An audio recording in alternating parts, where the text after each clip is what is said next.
Hello guys, this is बरका। आज का मेरा टॉपिक है द सेंटेंसेस। ये कैसा टॉपिक है जो सीबीएसई सिलेबस का पार्ट है, ठीक है। और आज मैं आपको बताऊंगी कि सेंटेंस होता क्या है। अब आप ध्यान से इस वीडियो को सुनिए और देखो। Sentence is a group of words that makes a complete sense.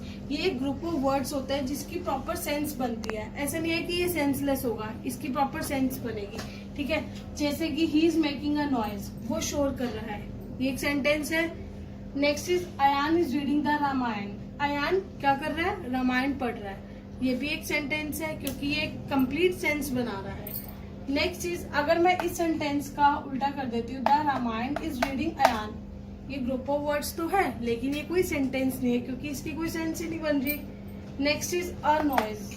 Noise के आगे तो कुछ है ही नहीं, तो मैं इसको सेंस मतलब ये प्रॉपर एक सेंस नहीं बन रही ना, तो ये सेंटेंस नहीं है। तो सेंटेंस वो होता है जिसकी कोई सेंस बने, ठीक है। अब आपको मैं बताती हूँ सेंटेंसेस के दो पार्ट्स होते हैं, सब्जेक्ट और प्रेडिकेट। अभी मैं आपको सेंटेंसेस के पार्ट्स के बारे में बताऊंगी, उसके बाद मैं टाइप्स के बारे में बताऊंगी। अब आप पार्ट्स और टाइप्स में दोनों में डिफरेंस होता है। पार्ट्स होता है उसके कितने भाग होते हैं, ठीक है। सेंटेंस के दो भाग होते हैं, मतलब सेंटेंस को दो पार्ट्स में डिवाइड किया हुआ है। एक होता है सब्जेक्ट और एक होता है प्रेडिकेट। और टाइप्स होते हैं कि इसके कितने प्रकार है, ठीक है, वो भी मैं आपको बताती हूँ। सबसे पहले मैं आपको बताऊंगी सब्जेक्ट के बारे में, ठीक है। सब्जेक्ट क्या होता है? डूअर। डूअर मीन्स करता। करता तो आपको सबको पता ही है, जो काम करता है और जिसके बारे में बात की जाए वो होते हैं सब्जेक्ट। अब एग्जाम्पल बताती हूँ फिर आपको समझ आ जाएगा। ही इज मेकिंग अ नॉइज। अभी मैंने एक एग्जाम्पल लिया था पीछे। शोर कौन कर रहा है? ही कर रहा है ना। ही कौन है? करता, जो काम करता है, मतलब ही कर रहा है शोर, तो ही इज अ सब्जेक्ट। और बाकी का जो भी बच गया वो प्रेडिकेट होता है, ठीक है। Second is all students danced well. अब इसमें डांस किसने किया? सारे स्टूडेंट्स ने ना, तो करता कौन हुआ? All students. जिसके बारे में बात की जाए, मतलब ऑल स्टूडेंट्स के बारे में बात की जा रही है, तो ऑल स्टूडेंट्स हमारा सब्जेक्ट होगा और बाकी जो बच गया वो प्रेडिकेट होगा। प्रेडिकेट में आपका वर्ब, अदर वर्ड्स, ऑब्जेक्ट, ये सब आता है, ठीक है। अब पार्ट्स ऑफ सब्जेक्ट, सब्जेक्ट के भी फर्दर पार्ट्स होते हैं। ये ऑल्दो आपके सिलेबस का पार्ट नहीं है, मतलब ये इतना इलेबोरेट करके नहीं आता, बट फिर भी आपकी नॉलेज के लिए मैं आपको बता देती हूँ।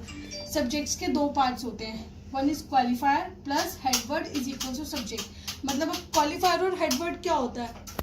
क्वालिफायर क्या होता है और हेडवर्ड? सबसे पहले मैं हेडवर्ड बताऊंगी। हेडवर्ड आपका होता है जो भी आपके सेंटेंस में नाउन और प्रोनाउन है उसको हम कहेंगे हेडवर्ड, और हेडवर्ड के जो आगे आता है वो होता है क्वालिफायर। कैसे अब समझो। सम बर्ड्स आर फ्लाइंग, इसमें आपका नाउन क्या है? नाउन और प्रोनाउन क्या है? बर्ड्स आपका नाउन है, ठीक है, तो ये हमारा होगा हेडवर्ड, ठीक है। और हेडवर्ड के जो आगे आता है वो हमारा होता है क्वालिफायर, फाइन। तो और वैसे इसमें हमारा सब्जेक्ट क्या है? सब्जेक्ट तो हमारा यही होगा ना, और बाकी का क्या होगा? प्रेडिकेट, ठीक है। ऐसे ही हम अगले एग्जाम्पल पे आते हैं। My father is an engineer. अब इसमें ये बताओ सब्जेक्ट क्या होगा? सब्जेक्ट हमारा होगा माई फादर, मेरे पापा ना। किसके बारे में बात हो रही है? मेरे पापा के बारे में। और बाकी का हुआ प्रेडिकेट, ठीक है। अब ये देखो, फादर क्या है? नाउन और प्रोनाउन में से नाउन या प्रोनाउन कुछ भी होगा तो वो हेडवर्ड होगा। फादर हमारा हुआ हेडवर्ड, और फादर के जो आगे माय लगा वो हमारा है क्वालिफायर, और अभी मैंने आपको बताया क्वालिफायर प्लस हेडवर्ड हमारा होता है सब्जेक्ट, ठीक है। नेक्स्ट टॉपिक है मेरा प्रेडिकेट। अभी मैंने आपको सब्जेक्ट के बारे में बताया था, मैं प्रेडिकेट पे आती हूँ, ठीक है। सब्जेक्ट के बारे में जो कहा जाए उसे प्रेडिकेट कहते हैं। मतलब जो करता है उसके बारे में बताया जा रहा है कि वो क्या कर रहा है, या उससे रिलेटेड कुछ भी बताया जा रहा है तो वो प्रेडिकेट में आएगा, मतलब रिलेटेड टू सब्जेक्ट। अब प्रेडिकेट क्या होता है? Helping verb plus main verb plus object plus other words. अब देखो मैं एग्जाम्पल के थ्रू आपको समझाती हूँ। Ayaan is reading the Ramayana. अभी पीछे हमने पढ़ा था सब्जेक्ट क्या है इसमें? अयान। बाकी का जितना भी सेंटेंस है वो प्रेडिकेट होगा।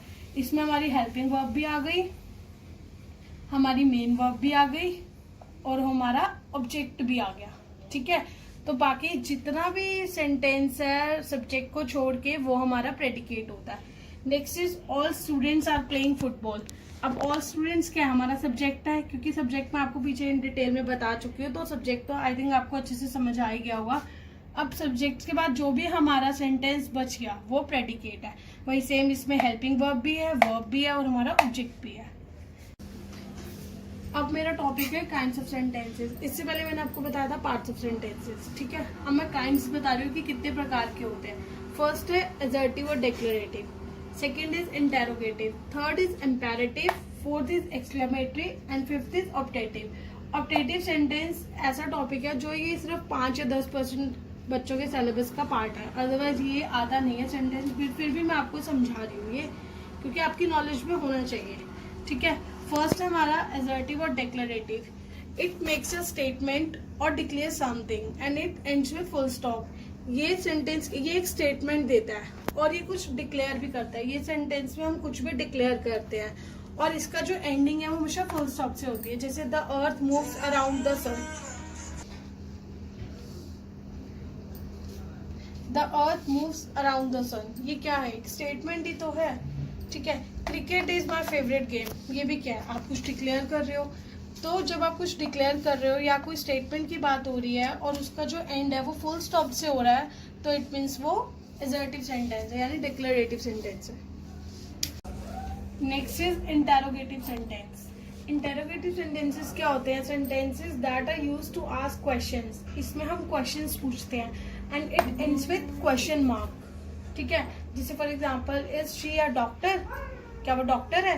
Who knocks at the door, तो ये भी क्वेश्चन है, it ends with question mark, ठीक है। Next is imperative sentences. Sentences that gives order, instruction, make request और ऑफर एडवाइस, प्रोहिबिशन, प्रोहिबिशन मतलब मनाही, किसी चीज को मना करते हैं जब, ठीक है, एक्सेट्रा। मतलब इसमें हम रिक्वेस्ट करते हैं, ऑर्डर देते हैं, इंस्ट्रक्शन देते हैं, ऑफर देते हैं, किसी को सलाह देते हैं, एडवाइस मतलब सलाह, ठीक है। तो वो इम्पेरेटिव सेंटेंस में आता है। It also ends with full stop. इसका एंड जो होता है वो फुल स्टॉप से होता है, इसका और डिक्लेरेटिव का, ठीक है। जैसे for example, come here, always help the needy, do not smoke in the library, these are imperative sentences, क्योंकि कम हियर में आप किसी को ऑर्डर दे रहे हो, ऑलवेज हेल्प द नीडी आप किसी को एडवाइस कर रहे हो, do not smoke in the library ये प्रोहिबिटेड होता है, तो these are the imperative sentences. Next is exclamatory sentence. Exclamatory sentences क्या होते हैं? Sentences that makes a sense of joy, sorrow, surprise, appreciation etcetera. It ends with exclamation mark. इसमें आपका Joy मतलब कोई खुशी हो, कोई दुख हो, किसी चीज को लेके आप सरप्राइज हो, हैरान हो, आपको एप्रिसिएशन मिल रहा हो, तो वो कौन से सेंटेंसेस होते हैं? Exclamatory sentences. जैसे कि we have won the match, ठीक है, ये आपके लिए क्या है? जॉय वाली बात ही तो है। What a beautiful morning it is, ये भी क्या है? एक्सक्लेमेटरी सेंटेंस है, ठीक है। इसका एंड किससे होगा? एक्सक्लेमेशन मार्क से।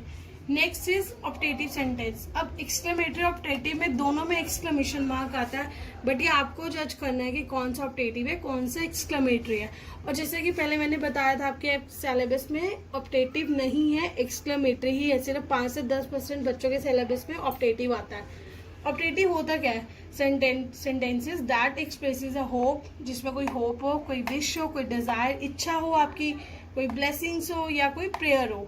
It also ends with exclamation mark, ठीक है। जैसे I wish I were a princess, ये क्या आपकी विश ही तो है, तो this is optative sentence. Next is may God bless you all, ये क्या है आपकी?